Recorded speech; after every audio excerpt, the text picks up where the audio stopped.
want to thank everybody for being here today. That's awesome, and I want to thank our online audience as well. We had over 300 people register to be on today's program virtually from around the world, all right? And that's a great number. You hopefully made it to the exhibit room, and if you did, I just want to let you know that we had platinum sponsors today for this program from Bristol-Myers Squibb, Biogen, and Sandoz. Our silver sponsor was Memorial Regional Hospital, and our community sponsors are Sanofi, Alexion, Janssen, TG Therapeutics, and Horizon. Let's give them a round of applause. I'm glad that you guys are here. Seriously. This person is going to dazzle you with his movements, his dialogue, his knowledge about multiple sclerosis. His name is Aaron Boster. And I have a lot to read about him, but I don't want to read it, all right? I'm just going to let you know that we had him speak at a program of ours about 10 years ago in Cincinnati, Ohio. And it was the first time I met him, all right? And we had cameras set up in the room, and all of a sudden this guy comes running from the back of the room to the front and jumps up on the stage and screams out, "Howdy!" And nobody answered. So he got off the stage and he ran all the way back to the back of the room, and he started all over again, ran right up to the stage, "Howdy!" And now the audience responded. But during the conversation, during his dialogue in the first few minutes, this guy did not know that we cannot have him running around the room while he's doing his dialogue because the cameras can't go there because we didn't want everybody to be on the recording. So I screamed out, "No!" And like the camera people didn't know what to do, and this guy's just running around like a crazy man and just all over the place. And he was like, "Was I not supposed to do that?" Yeah. All right. Anyway, Dr. Boster is board-certified neurologist specializing in multiple sclerosis and related CNS inflammatory disorders. He decided to become an MS doctor at the age of 12 as he watched his uncle suffer from the disease in an era before treatments were available. Dr. Boster grew up in Columbus, Ohio, and attended undergraduate at Oberlin College. He earned his MD at University of Cincinnati College of Medicine and completed an internship in internal medicine and residency in neurology at the University of Michigan. He then completed a 2-year fellowship in clinical neuroimmunology at Wayne State University. Since then, Dr. Boster has been intimately involved in the care of people impacted by multiple sclerosis. I don't want to keep reading about him. I just want you all to really hold it down. I know you have a hard time not talking, a lot of you, all right? But I really want you to hold it down and listen to what he has to tell you. Thank you. Come on up.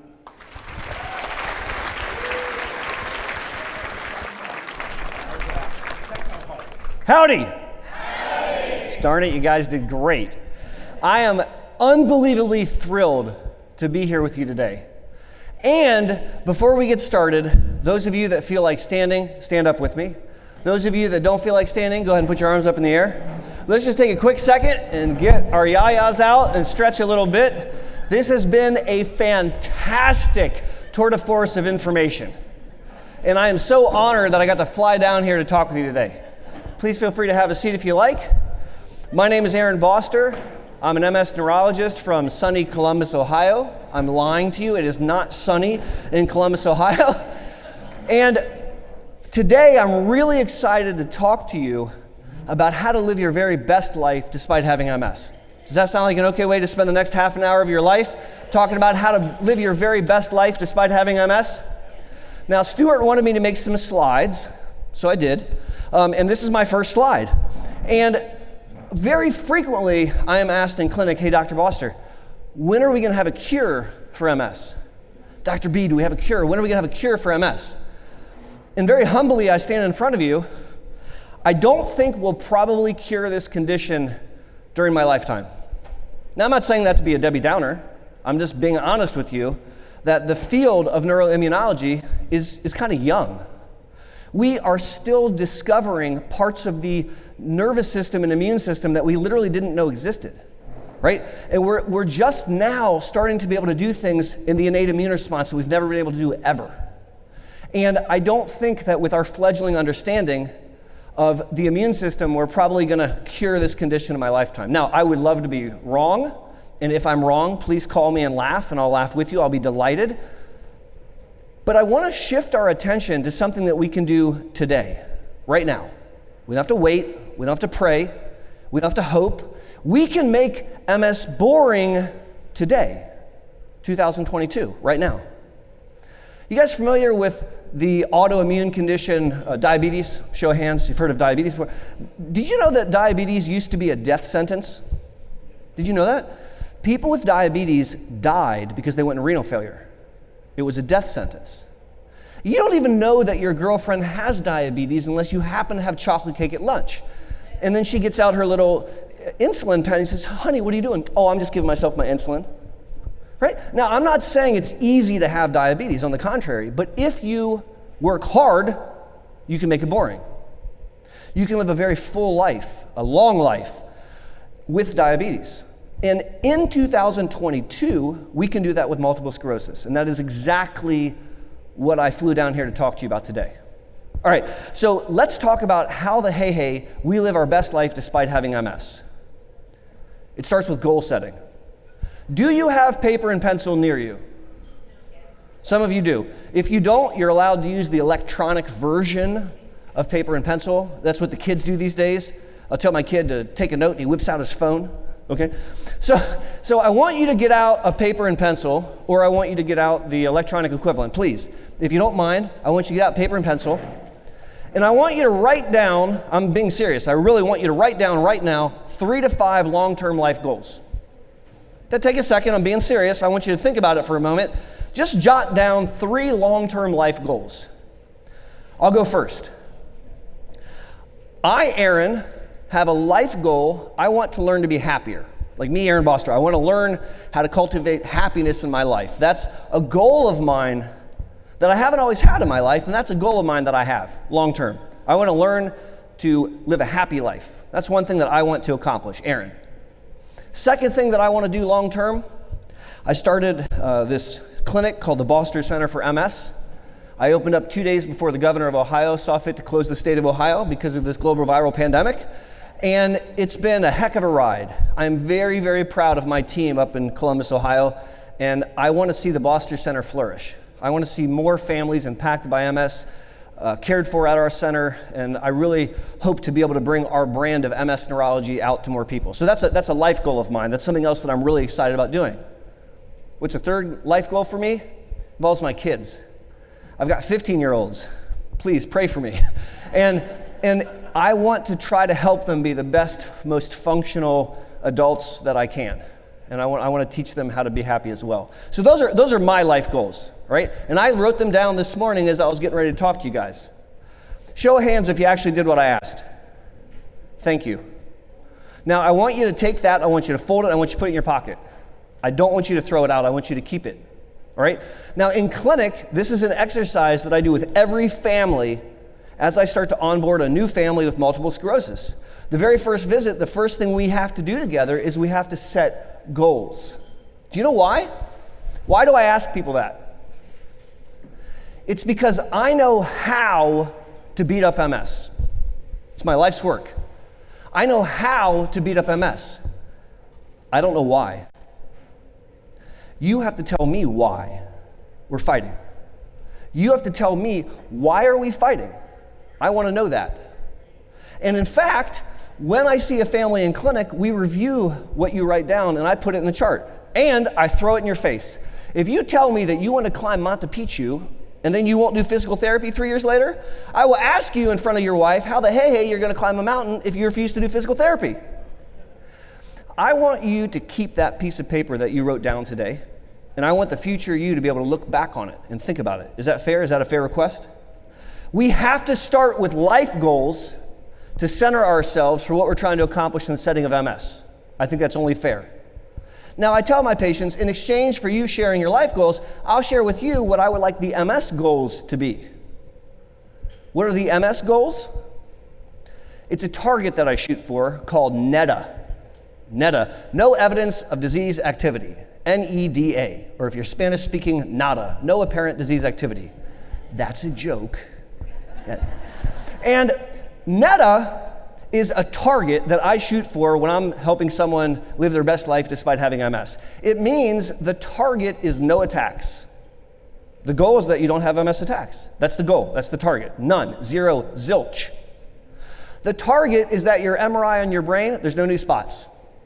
No new spots, no enhancing spots, no enlarged. That's the goal. The target is no new spots on the MRI. The target is that your neurological examination stays the same as it was the last time I examined you. I am not looking for accumulation of neurological disability. And lastly, the target is that your brain volume decreases at a healthy, normal rate, right? Not at an accelerated rate. That's called NETA 4, because I just listed 4 things. And those are my targets when I'm treating MS. And oftentimes the spouse will say, well, that's very nice, Dr. B. What's the likelihood you can pull that off for the next 30 years of my loved one's life? To which I say, well, 0.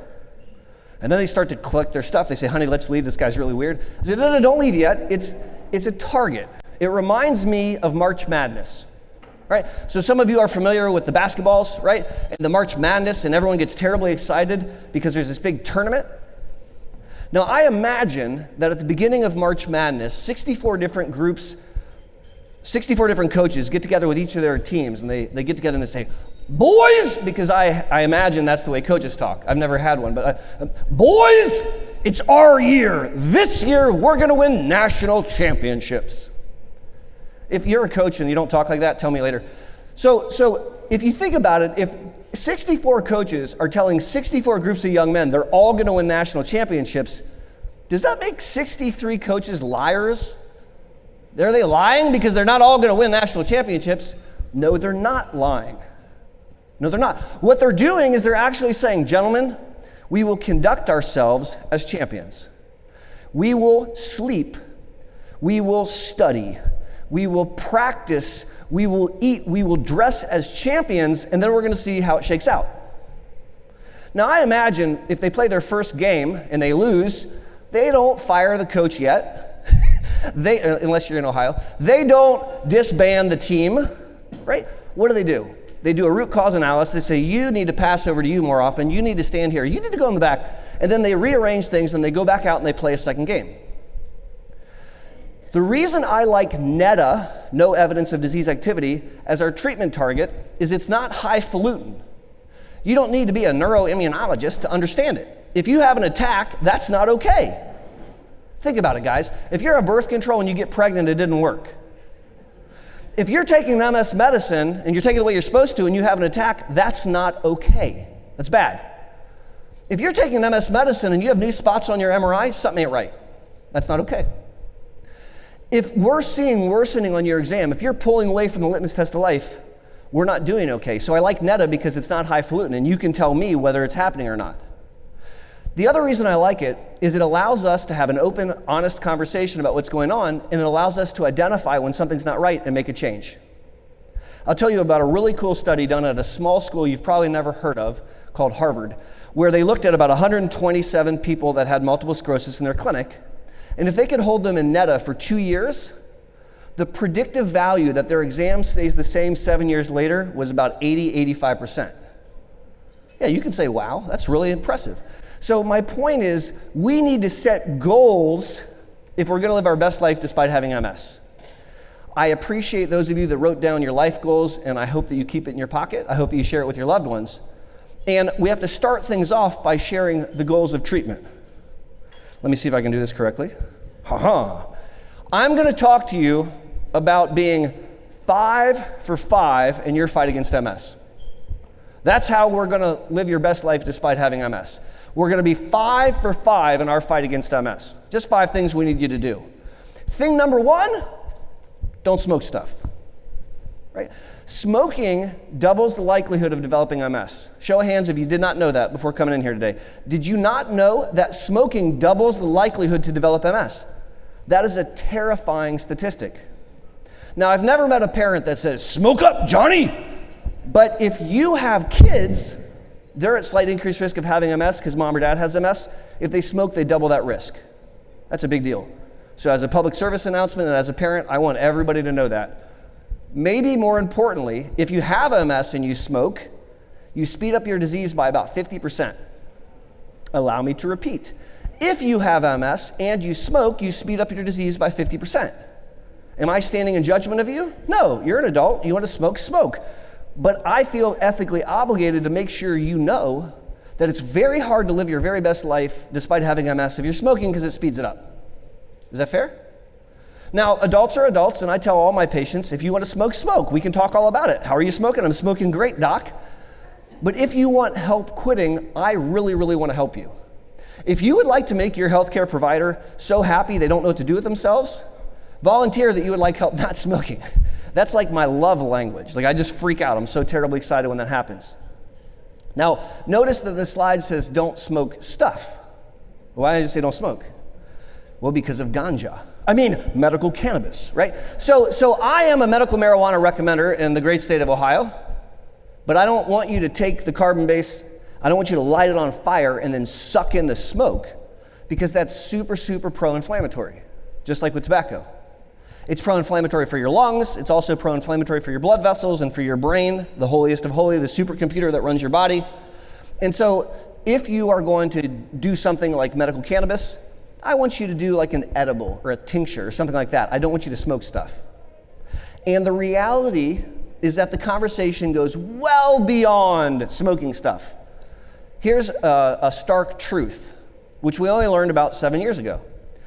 Cardiovascular risk factors, uncontrolled, drive MS disability faster. Allow me to repeat. If you have uncontrolled high blood pressure, you will be more disabled from MS at the end of your life than if you didn't. If you have uncontrolled diabetes, or if you have other cardiovascular risk factors that are not addressed, it will make your neurological disability get worse faster. That's very disturbing to me. What that means is we can't be asleep at the wheel. And as an MS neurologist, I need to be on the same page as you, making sure that we're going above and beyond, please don't smoke stuff, but we're looking at other cardiovascular risk factors. I have to get into lowering your cholesterol. I have to get into lowering your blood pressure. We have to do these things if we're going to make it. Because the first thing, number one, of being 5 for 5 in your fight against MS is to not smoke stuff. Show of hands if I just told you something you didn't already know. I'm dealing with a very, very intelligent group. I love that. It's awesome to be able to talk to you about it, and I hope that you take away the information that if we're going to live our best life despite having MS, one of the things that we need to be doing is not smoking stuff. What's number 2? Exercise is part of your lifestyle. What does it mean to exercise as part of your lifestyle? What does that mean? Well, when you do something as part of your lifestyle, you don't get a gold star for doing it. There's no reward for doing it. Also, when you do something as part of your lifestyle, there's no punishment if you don't do it. It's just part of your lifestyle. I'll share something with you. I have a lifestyle of showering in the morning. It's true. I've been doing this for almost 50 years. In the mornings, I like to shower. It's how I start my day. I don't like to stink when I'm with my team and with my patients at work. And so it's just part of my lifestyle. Now, I don't send out Facebook posts. Guess what? I just showered. It was awesome. I don't do that. I don't be like, hey, I showered. Can I have like an extra latte? That's not something I do. And if I don't shower, I don't mope around all day sad and depressed or get yelled at by my friends and family. I just shower later. It's part of my lifestyle. I need you to exercise as part of your lifestyle. Get rid of the high school mentality. Remember high school, the glory days, when we had unbounding energy? And if you could run a mile, you could run 2 the next day, because why not? And if your friend can run 2, well, then you can run 3. But on Friday, you just stop everything, who cares? It's this very unrealistic lifestyle for adults, right? Because we have things like spouses. We have things like kids. We have things like debt. We have things like work. We have things that occupy our lives, and we don't have 3 free hours in the evenings to go downstairs to the gym. We have to fit exercise into our lifestyle. So let's talk a little bit about how we actually do that. There are 4 areas of exercise that we must pay attention to as we exercise in MS. The first is core strengthening, right? Strengthening your core. I am not impressed by big guns. That doesn't help people functionally. I'm impressed by a strong core. I'm impressed by a strong back and buttocks, right? I need you to work on core strengthening. Patients with strong cores fall less often. Feel me? Patients with strong cores have less oopsies. they fare better, they walk longer, and they can handle an attack much better.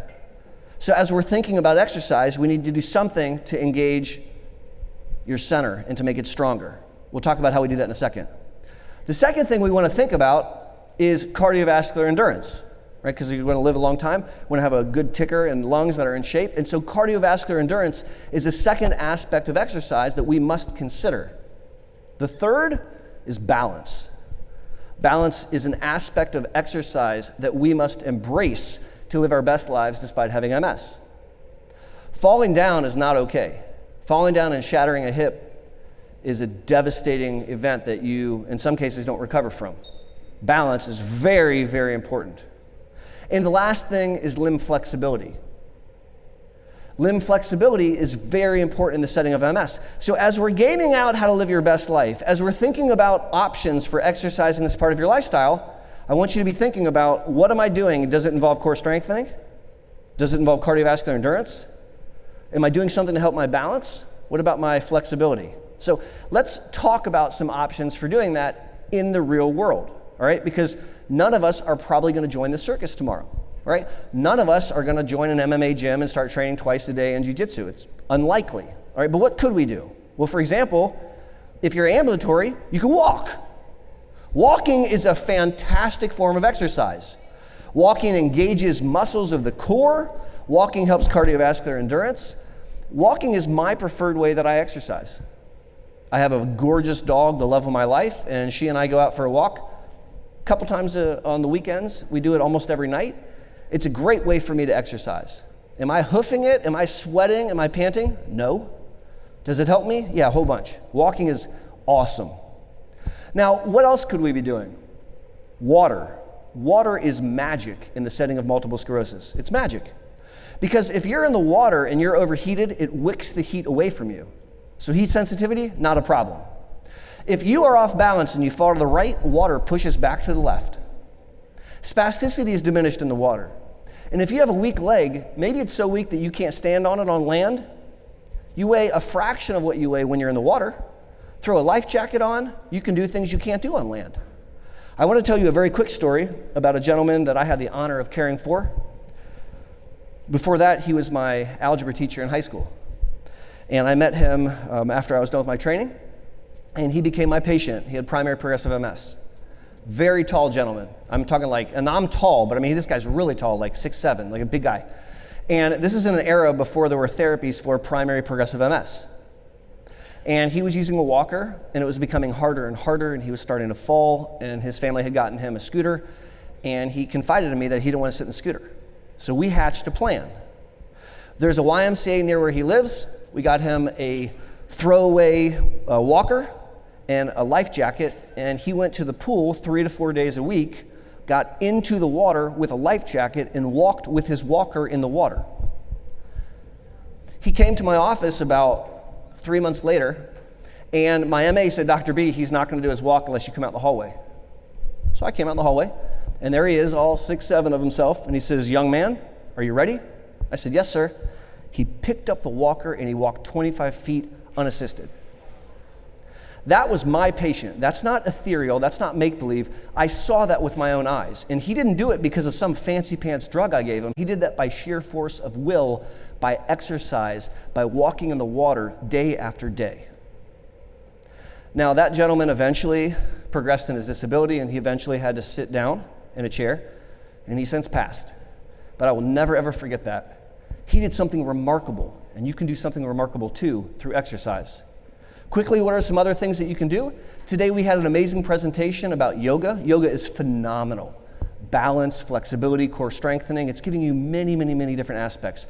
I want you to be creative about how you exercise. And some of you are sitting there going, it sounds nice, but like it's really hard to go home and do that.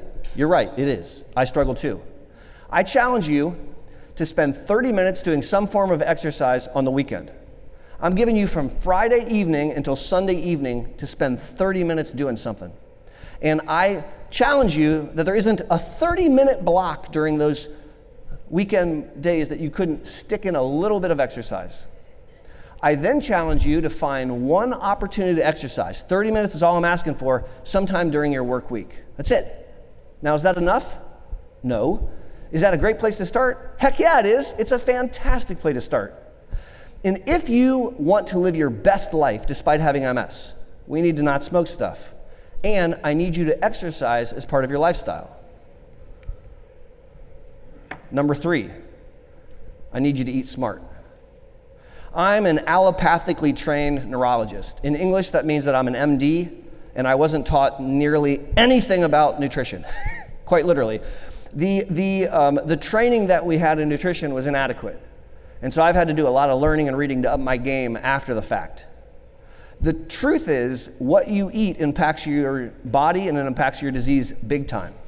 And if you think that what you eat doesn't impact your MS, then we're going to need to have a conversation, because it really, really does. All right? Now here's the dealio. When I say eat smart, I want you to do some things that are not hard to do. Number 1, I need you to up your water game. You got a glass of water in front of you? Take a sip. MS Water Challenge, guys. I do this when I do live streams. I drink and you drink, except I'm going to pretend. All right? Drinking water is really, really important. And a young lady needs to drink 100 ounces a day. A gentleman, 120 ounces. And you're thinking, what? That's a lot of water, Aaron. You're right, it is a lot of water. Here's how you do it. I want you to drink a glass of water with breakfast. I don't think that's asking too much of you. I want you to drink a glass of water with lunch. I want you to drink a glass of water with dinner. Then all I need you to do is put 1 glass of water between breakfast and lunch, and 1 glass of water between lunch and dinner. That's it. If those are 20-ounce glasses, you just hit 100 ounces. You're welcome. And we stopped at the dinner hour. Why? Because you make urine for 6 hours after you drink something. And so if you don't drink any water until you get home from work, and then you start to crush water, and you take the water to the bedside table, you're going to make urine all night long. And you're going to wake up multiple times and be miserable or wet the bed. So if you drink 2/3 of all the water you're going to drink in the first half of your day, and you stop relatively after the dinner hour, you've upped your water game, and you're not going to interfere with your sleep. So as we start to eat smart, I want you to start by upping your water game. The second thing I need you to do is to supplement low levels of vitamin D. Vitamin D, when I was in med school, I was told was just a vitamin, and all it did was help calcium in the bones. And my teachers were wrong, because it turns out that vitamin D does a lot of stuff. It acts like a hormone. It actually acts like a neurotransmitter. It turns out that low levels of vitamin D increase the risk to develop multiple sclerosis. It turns out that if you have MS and you have low levels of vitamin D, it drives your MS faster, which is very disturbing to me. Now, the goal is to push the level of vitamin D up above 50 but below 100. And so there's a lab test that I draw at the Boster Center. It's called a vitamin D 25OH level. And if that's not above 50, I'm going to give you some extra vitamin D. How do we get vitamin D? My favorite way involves being naked, if I'm honest with you.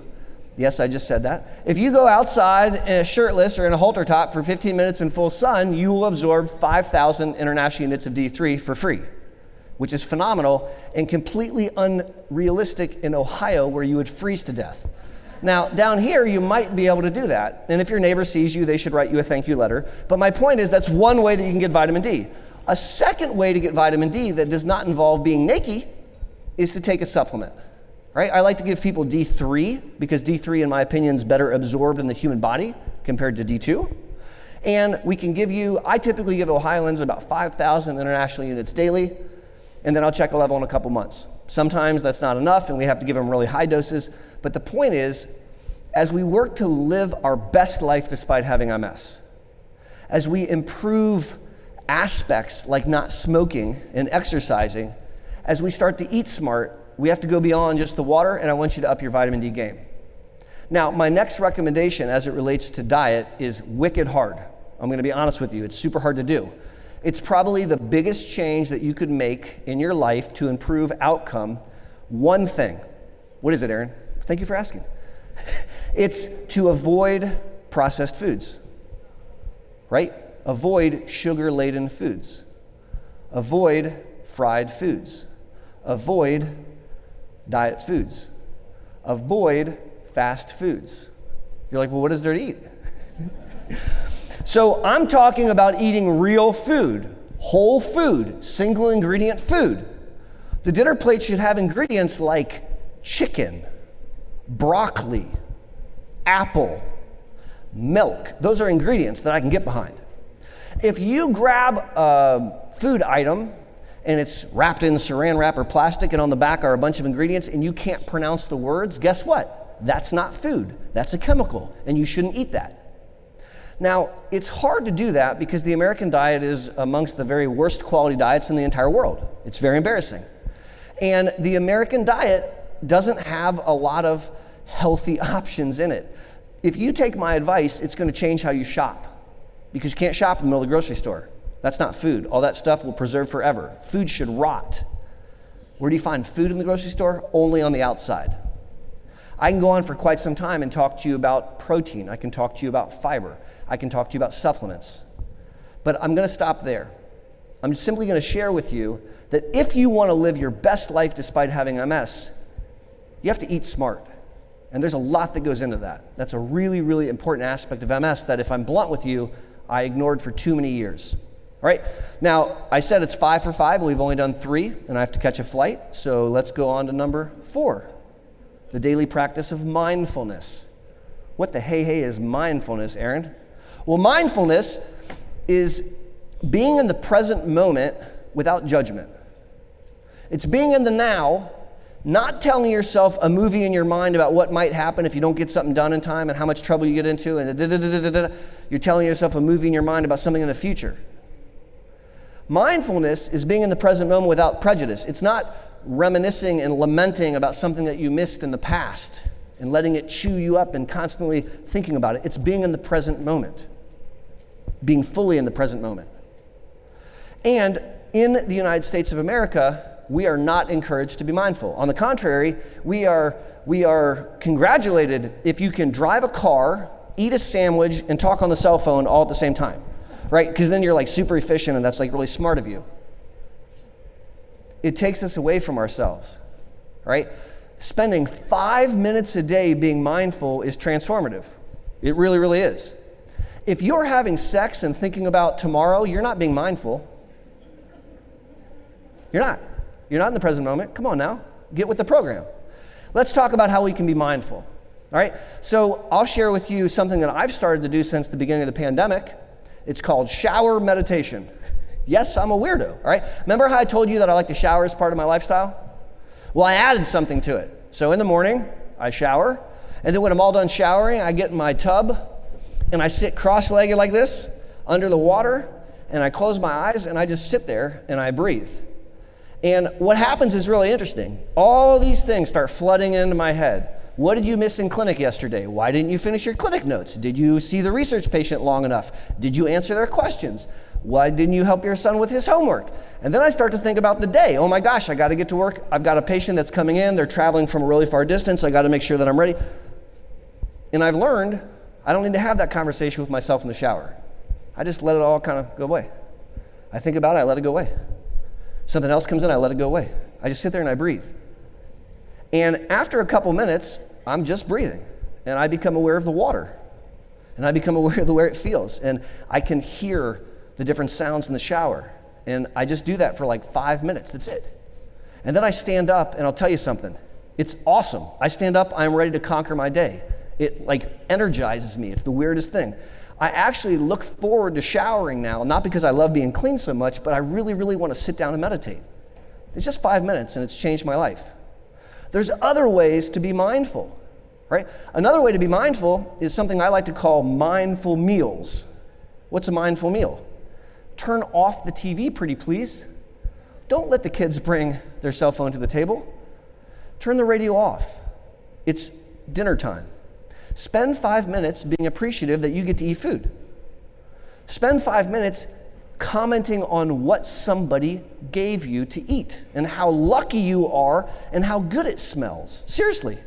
Spend 5 minutes being appreciative that you are alive and that you get to eat something delicious and that there's people around you that love you.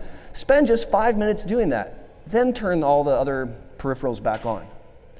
If you want to live your best life despite having MS, I challenge you to identify something that is mindful that you can do once a day. If you go on a walk and put your phone away and really pay attention to your neighborhood, that's mindful. Doing yoga is mindful as long as you're focusing on the yoga while you do it. Tantric sex is mindful if you pay attention. All right, so as I ask you to be 5 for 5 in your fight against MS, to live your best life, I need you to not smoke stuff. Right? I need you to exercise as part of your lifestyle. I need you to eat smart, and I challenge you to practice mindfulness every day. You don't have to do it in the shower if you don't want to. Number 5 is to take the most effective DMT that you're comfortable with and make sure that it's working. Now, I crafted that sentence very, very carefully. Disease-modifying therapies are medicines that we can take to change the course of multiple sclerosis. Have you ever heard the term natural history? Some of you have heard the term. Natural history is a doctor's way of saying, if I don't do anything, what do I expect to have happen? In MS, that is an abominable discussion to have. I never want to have a natural history discussion with any of my patients or their families. That's not what I'm looking for. I am not looking for the natural history of MS. You know, I got to see the natural history of MS when I was a child. My Uncle Mark was fixed in a wheelchair and couldn't feed himself before the very first MS drug came out. I spent every weekend at my grandparents' home watching him deteriorate in an era before treatment. He didn't stand a chance. You do. Why? Because of a lot of things, including the advent of disease-modifying therapies that can change the course of the disease. Now, there are 27 different formulations of MS therapies today, 2022, in the American market. That's a really big deal, because when my uncle had MS, there was 0, and that wasn't that long ago. There's been a revolution, and all of the medicines are not the same. Some are better than others. Some do a better job of slowing progression. Some do a better job of slowing brain volume. Some of them do a better job of decreasing attacks. And I'm not standing up here saying you should take A, B, or C. I want you to have an engaged conversation about your life goals and about the goals of treating MS. And I want you then to pick with your clinician the most effective drug that you're comfortable taking. And then I want to make sure that it's working. Now, how do you make sure a drug's working? Now, there's 3 ways.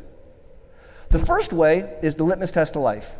I'm of the opinion that you're a you expert. You know more about you than anybody else on planet Earth, and if I can shut up and listen, you'll probably tell me the answer. So I need to listen to you. Are you failing the litmus test of life? I had a patient say, Dr. Boster, I'm doing great. I can work a full day. The person that was sharing this with me is a teacher. So I can work a full day. I said, then what? And she goes, I can barely get home, and as soon as I get home, I can barely eat, and I get in bed and I sleep. What? I said, you're doing terrible. She goes, no, I'm okay, I can work. She's failing the litmus test of life. That's not okay, right? So she's not doing okay. We have to recognize that. I upgraded her therapy. If you're having an attack on an MS medicine, that's not okay. So one of the 3 ways that we assess how you're doing is by listening to your life experience. And if your neurologist is not asking you, insert yourself. Say, I want to tell you how I'm doing. It's my body, right? We're here about me. It's my insurance money, sir.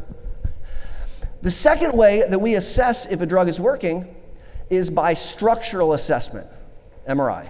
The MRI takes a picture of the structure of your brain. What am I looking for? I'm looking for brain damage. I'm looking for new evidence of brain damage. And I hope not to see it. So imagine, in Ohio, we have something that you don't have in Florida called basements, right? So on the first floor, there's a door with the stairs that go down into the ground, right? That's a basement, and you don't have them here. And so in the basement, you can have cracks in the foundation, right? I live in a 100-year-old home. There's a big crack in my foundation of my house, and I measured it, literally, like I marked it. And every once in a while, I go back downstairs and I look at the crack. It hasn't gotten any bigger, hasn't gotten any wider. There's no other crack. The wall's not bulging. There's no water coming out. It looks the same as it did last year. No new structural damage. That's the assessment that I'm doing when I look with you at your MRI. Those white spots, guys, that's brain damage. I don't want you to have any more brain damage. And if I put you on a medicine to slow that down, I don't want to see anything on your MRI. And so the MRI is one of the ways that we check to see if the drug's working. What's the third way? When we run you through the MS Olympics. So at the Boster Center for MS, when you come in and you do this thing, all that stuff we have you do, It's not to tease you. It's to assess if it looks different than the last time. And if you are tolerating your therapy, you got it paid for, it's not giving you a hard time, it's safe, and you're not having disease activity clinically, you're not changing on your exam and your MRI looks the way it did last year, giddy up. We'll do that until you're 110 surrounded by great-grandchildren. But if that's not the case, we don't marry our drug, we date our drug, right? As long as he's a gentleman and a scholar, fine. He comes home and smells like alcohol or comes home late, we're gonna kick him to the curb. You might be allowed to bring my daughter home late one time. Maybe. We're going to have a discussion. Happens a second time, you're not seeing it anymore, right? And that's the way we're going to treat your DMT. My name's Aaron Boster, and I decided to do MS when I was 12 years old. Not because my uncle had MS, he had had MS since my earliest childhood memory. I walked into my grandparents' house, my mother and my grandmother were at the kitchen table, they were holding hands, their heads were bowed, and they were crying. Why were they crying? Because they couldn't get a hold of their freaking doctor. And they were terrified and scared, and they didn't know what to do. And there was no National MS Society, there was no interwebs, there was no Stuart Schlossman's MS Views for News. And I told my mom that I would learn to do it better, that I would learn to take care of people better than the men that were taking care of my uncle.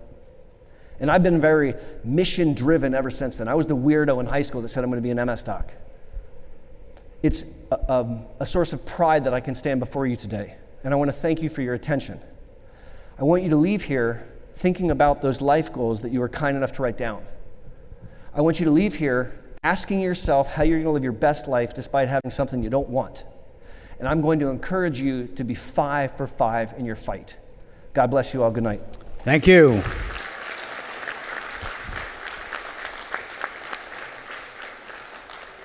And this is my friend, Dr. Aaron Boster.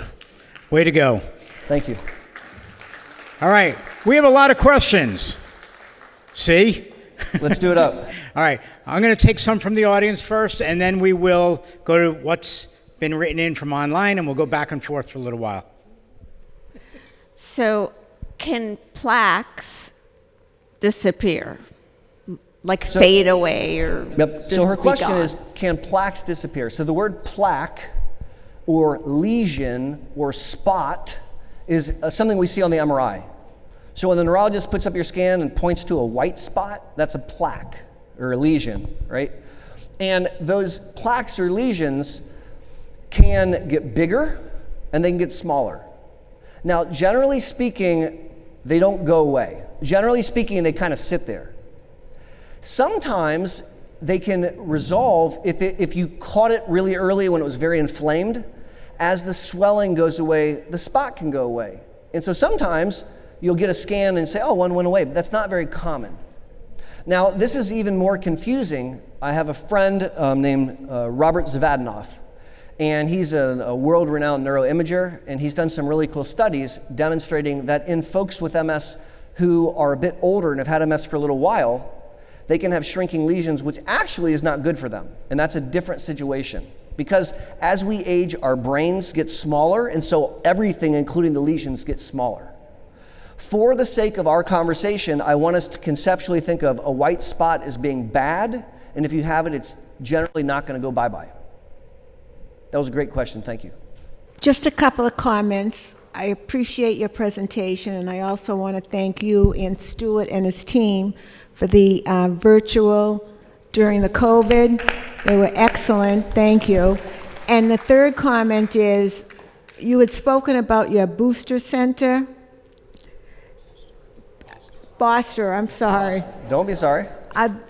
Is it going to come in to the country that having a neurologist, urologist, physical therapy all in one building, that you can just go and spend the day and do your whole thing the same day?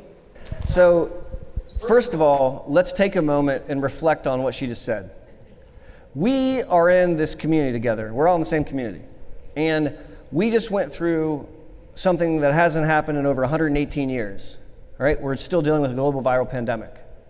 And a lot of things related to MS care came to a screeching halt in the beginning of 2020. Of all the different organizations in the entire world that held the torch and kept it going and kept bringing people together, albeit virtually, and educating, I don't think anyone did it better than MS Views and News. All right? So let's give them a round of applause for educating. Now she talks about, wouldn't it be nice if there was one-stop shopping? Wouldn't that be nice?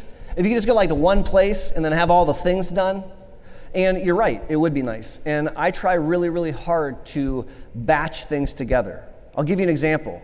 Sometimes people fly in to come see us. I'm honored. And they come in and we do what I call the threefer, right? Because they're getting an infusion of a medicine that's only given twice a year, and they're having an MRI that morning, and they're doing a full neuro exam, and they're going through all the screening stuff, and they're seeing me. So we call that the threefer. Then they go home. They come back 6 months later, just the twofer. No MRI that time. They're just going to get infused and see us. We try to bundle things together because it's expensive to travel. It's expensive to pay for gas and parking. It takes time away from our lives. And I think you're allowed to be selfish and say, no, doc, I don't want to come back next month. Can we just take care of it all right now? That's fair. And I strive to do that. Thank you.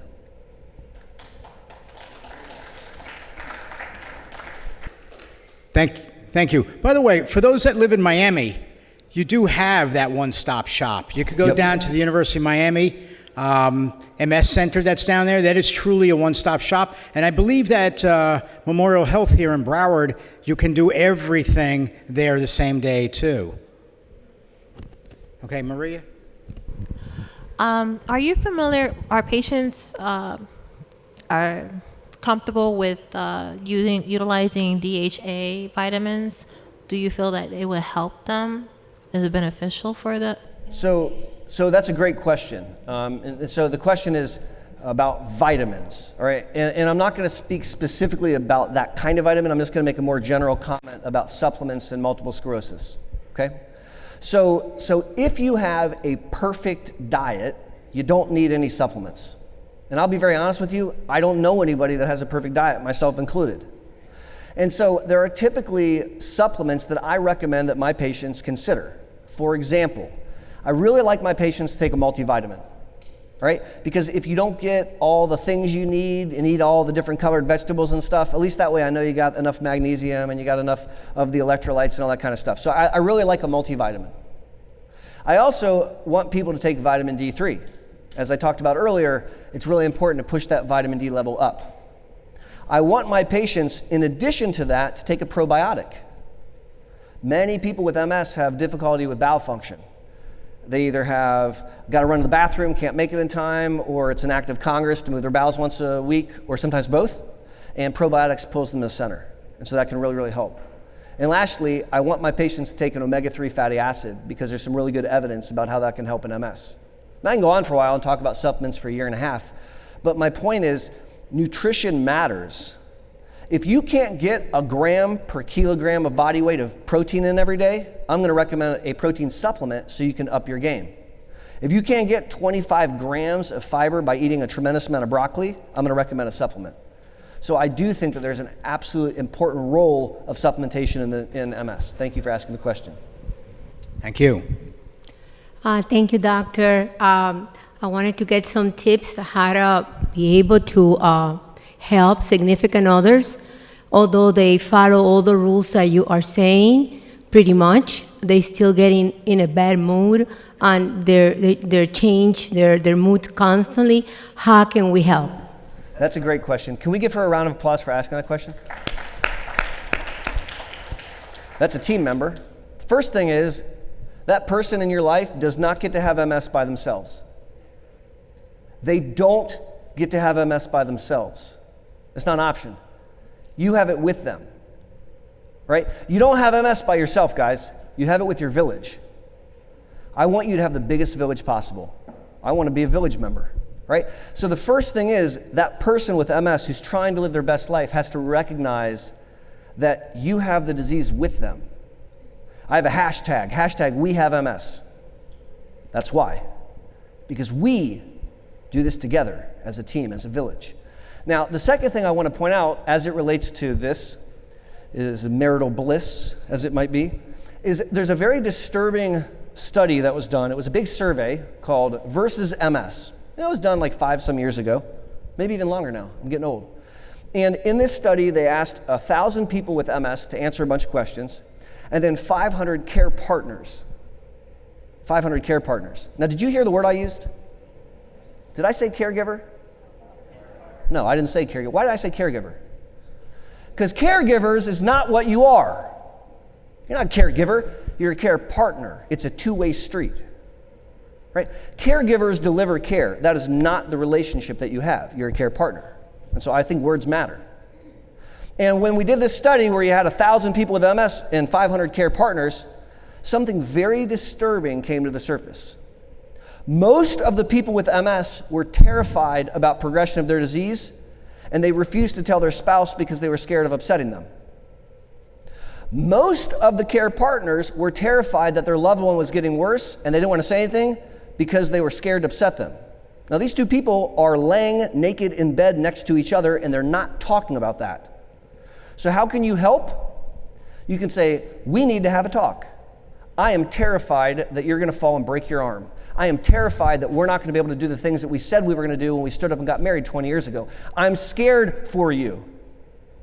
That's what I want you to do. I want you to have a real honest conversation. Because it's an intimate relationship. And you have this with him. And thank you for asking that question. God bless you. Good question. Great question. In the corner. Well, my question is concerned about the milligrams, like D3, the milligrams. What's the difference or? Yep, so she says, well, Doc, can you give me a specific amount of vitamin D3 I need to take? And in order to answer that question, I would need to steal a little blood, and I would get a lab back. The lab that I check is called a vitamin D 25OH level. That's the lab. It's available at any laboratory in the world, and it gives you a number. And that number is going to tell me your current vitamin D level. So if your current vitamin D level is 75, I don't want you to take any vitamin D, because whatever you're doing, sister, that's awesome. If your vitamin D is 10, like in Ohio, we're going to give you some extra vitamin D. And I can't give you an answer for the exact milligrams because I'm dosing it based on that number. Then I'm going to check it again in 6 months and see how good of a job I did, or if I need to give you more. Next question here. I'm trying to ask a question. What are your thoughts on taking patients off of a disease-modifying therapy based on their age? Would you like me to provide a polite answer or a real answer? A real answer. That's bullshit. I apologize for my foul language, but it actually makes me really angry. So there is a sickness that has affected some neurologists. It's a terrible sickness, and I don't know how to cure it, besides waiting for them to stop practicing, where they got it in their heads that it's okay to be ageist. And just because you've had a certain birthday, well, then we don't need to treat you anymore. There's a study that was done that looked at people that were 55, and Lord, 55 is not old. Whew! 55 is like the new 30, right?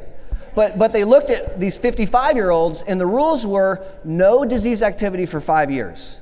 Okay? So if you're 55, no disease activity for 5 years, they took all these people off their MS medicine, and then they watched them for 2 years. And they concluded it was completely fine to do that because only 1/3 of them progressed in neurological disability. Only 1/3 got worse. 2/3 did not get worse. My comment is, if that's my mother, how dare you? Not okay with me. And so I believe firmly that we should never ever treat anyone with MS after they're dead. I believe very firmly that is gospel truth from up on high, in part because we did not study the medicines in dead people, in part because it's really hard to get them paid for, and some of the medicines, they use your heart to pump blood, or if your heart's not working, they just are ineffective. So I think very strongly that we should stop at death. But if you have a nervous system with features you like, for example, smelling, swallowing, peeing, orgasming, if you like any of those things, I like all those things, frankly, then I want to maintain that. And if you have an immune system that's attacking that, I want to do something to prevent that. Now, the reality is, as we age, our immune systems slow down, they don't go away. And it is reasonable, in my opinion, to de-escalate the therapy. To go from something that has a significant risk, maybe of like infection, for example, to de-escalate to something that is still effective, but safer. But I don't agree with stopping medicine. That's my opinion. And it doesn't make me right, it just makes me super opinionated. Thank you. Over to Maria. Hi, I'm curious, what's the indication of having vitamin D? Where is Maria? Oh, there you are. I'm sorry, darling. Go ahead. I couldn't figure out where you were. What happens when your vitamin D levels are over 100? Like, what's the downside of that? So it turns out you can have too much vitamin D. And so that's actually kind of bad for you, and it can do some bad things that can hurt your bones and other stuff. So it's not a travesty. We just need to stop the vitamin D supplementation and let it drop. If you want to come to Ohio, it'll drop really fast during the winter. You're welcome. But otherwise, it's not like, you have to go in the hospital and we have to suck it out of your body. We would just stop and let it then come back down. Good question. Thank you. Question from online. What does the data show for MS patients who abstain from taking DMTs? Disease-modifying treatments. So the question is, what happens if you don't take disease-modifying therapy? Right? So remember how I told you guys my target for treatment is called NEDA? No evidence of disease activity. My target for treatment is NEDA, no attacks, no new spots, no change on your exam. The likelihood that you achieve NEDA if you're on nothing is less than 10%. So that's the statistics. So you get about a 9% chance of pulling that off. And I'm not okay with those odds. Not for my family and not for the people I take care of. Actually, I don't have a question. I just would like to add to the beautiful things that's been said. What helps me out in life, positivity is half the battle. Once you stay happy and feel good, bam. Because when you're upset, you know that you can't even walk no more. Silly. So stay happy, stay positive, bam, that's half the battle. Amen. That helps Amen. me a lot. Now, I want to take what he said and I want to amplify it a little bit because what you said is beautiful, sir. In MS, we must grieve loss. We must grieve loss. If you have a bunch of high-heeled shoes and you can't wear them anymore, that sucks. No, I'm being serious. That's a bad thing. And we must grieve the loss of being able to wear those high heels. No, I'm not joking, guys. I'm being very serious. When you can no longer do that, we must acknowledge that that's yucky, and we have to take a moment and reflect that that's not okay. That's a loss. But at the same time, we must celebrate small wins. If you were able to stand at your son's graduation and not wet yourself, and that was something you were worried about, that's not a small success. You stomp your feet and clap your hands. That's a really, really big deal. And so we have to celebrate those small successes as we go through this life. And I'll tell you what, I do it with you. I have hopscotched through people's lives, and it's the biggest honor I could ever have. People tell me things they won't tell their priest or their spouse. We game out how to live your best life together, right? And so when something doesn't go well, we have to take a moment and we grieve. I have a couple rules in my clinic. Rule number one is every room has to have Kleenex because I have that effect on women and children. And it's very common that we cry together in clinic, and that's okay. We're allowed to cry together in clinic. But then we have to realize that we're not dead yet, we're still around, and then we have to look for something to celebrate. Now, I'm going to challenge all of you to do something that I only started doing very recently, all right? Remember how I told you I have this goal of trying to become happier? I said that was one of my goals. So I've been studying how do you become happier, because I'm a nerd. And it turns out one way to become happier is to cultivate gratitude. So here's the dealio. Get out a journal, keep it by your bedside table. When you go to bed at night, write down 2 or 3 things you're grateful for. When I started to do this, I struggled to come up with stuff. And then I realized that I have a lot of things to be grateful for. I ate dinner. My kids are safe. I have food. I have clean water. I'm warm. I have a dog that loves me. I have a nice house. I get to take care of people for a living. I have a lot to be grateful for. But I had to think through. At first I'm like, I have nothing to be grateful for. False. And by cultivating gratitude, it actually makes you happier. So I challenge you to do that. Great. I have a question back here, but before I do, I have to tell you, as an MS patient myself, many, many years ago, I taught MS to live my life as I wanted to live, and if it didn't like it, it could get the blank blank out of here, bottom line. That's why I'm able to do all the things I do. So, my question for you. Get the microphone. Okay. You've been doing this all day, right? Well, it's my personality. So, my question to you was, the gentleman who was the ophthalmologist, was talking about how those plaques, as they get, several and larger, then, or more prominent, then they impact other areas. One of them, he was talking about, like the lower, the spine and the lower part of the spine, and then lumbar spine and everything. And I was wondering, like, anxiety and depression, how does that come about? Is that because there's more plaques and that's an MS symptom? That's a very good question. I'm a happy person, just like you were explaining. I'm a happy person. I'm thankful for everything. But sometimes I get anxiety, and I wonder, is that just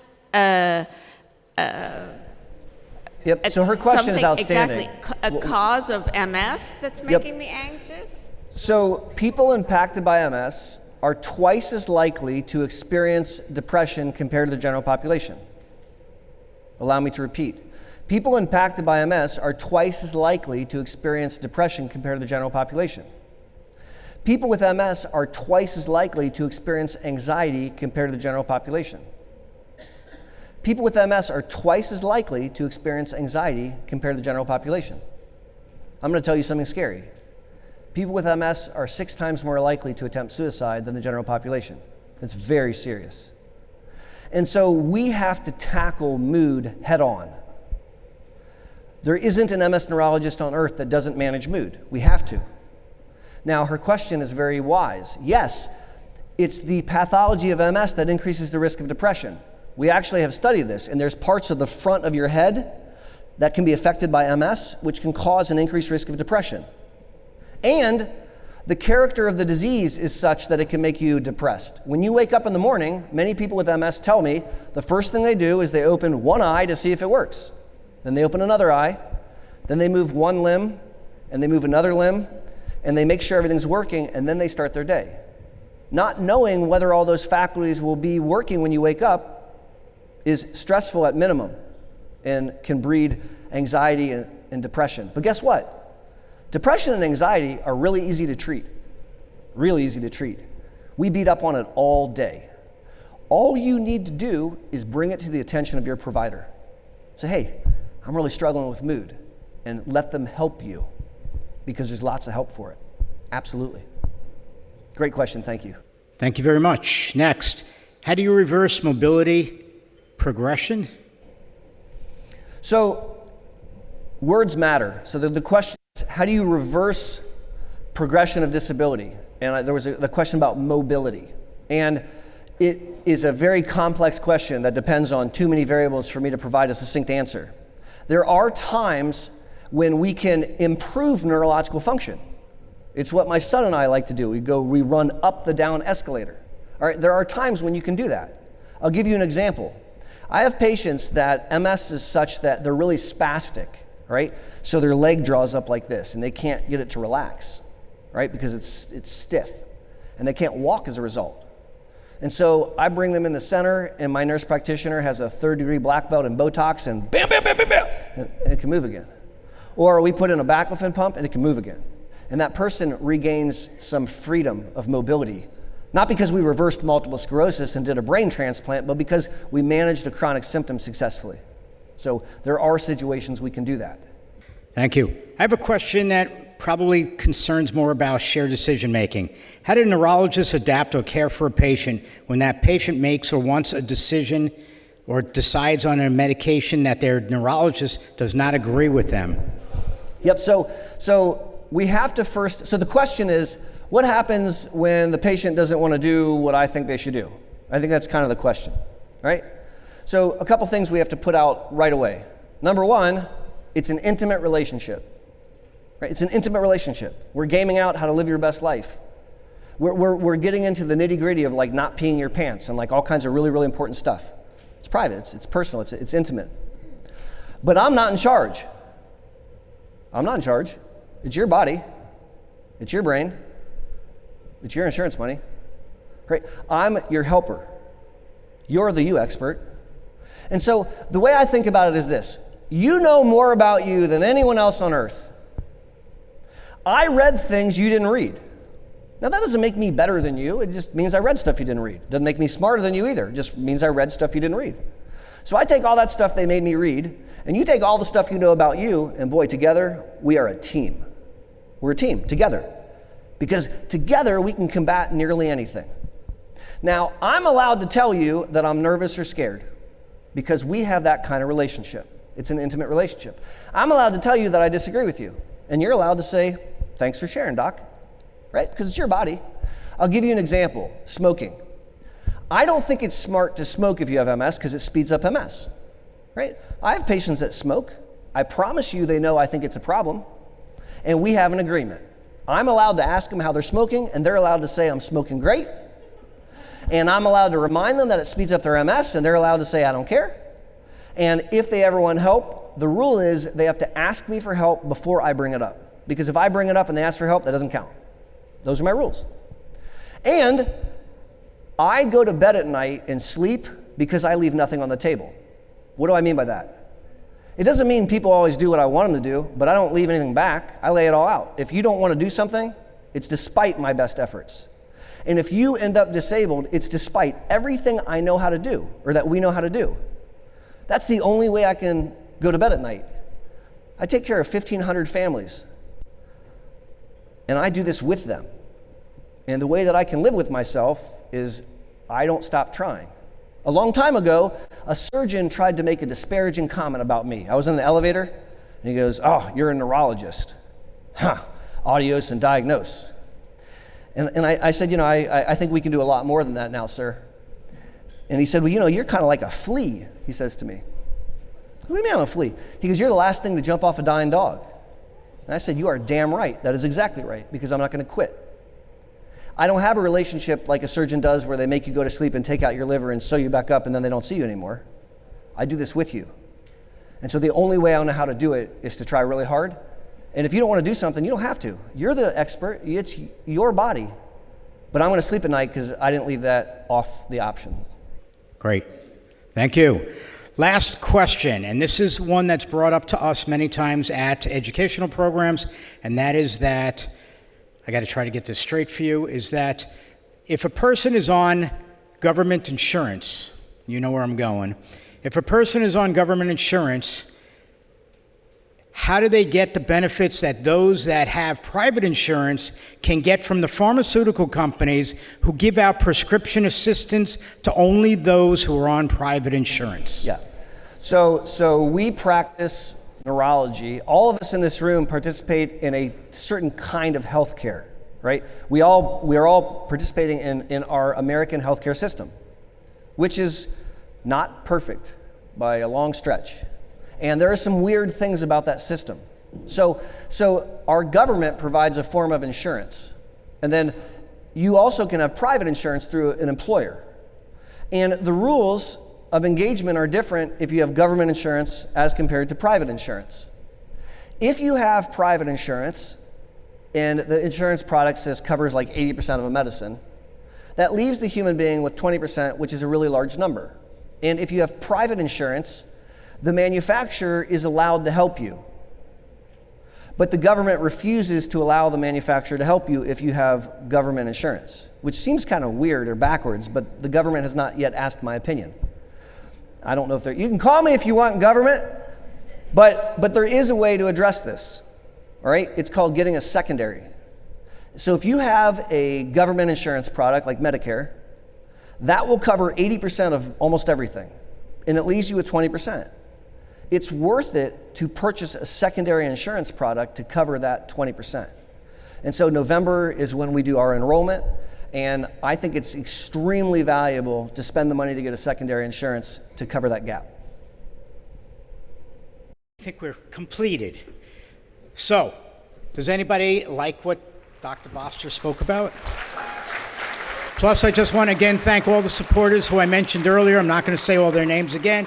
And I do have to thank greatly Orlando Production, my production team, who follows me around the country as we do all of our programs, handles everything virtual. And as you can see by all this equipment, it takes a lot to do all of this. All right, so let's welcome and say thanks to Orlando Production. And also, I have to thank all of you. All right? All of you online, thank you. All of you that attend our programs, thank you, because I couldn't do this if we didn't have people to do it for, right? So I do want to thank you all. All right, that's it. It's a wrap. Say goodnight, everybody.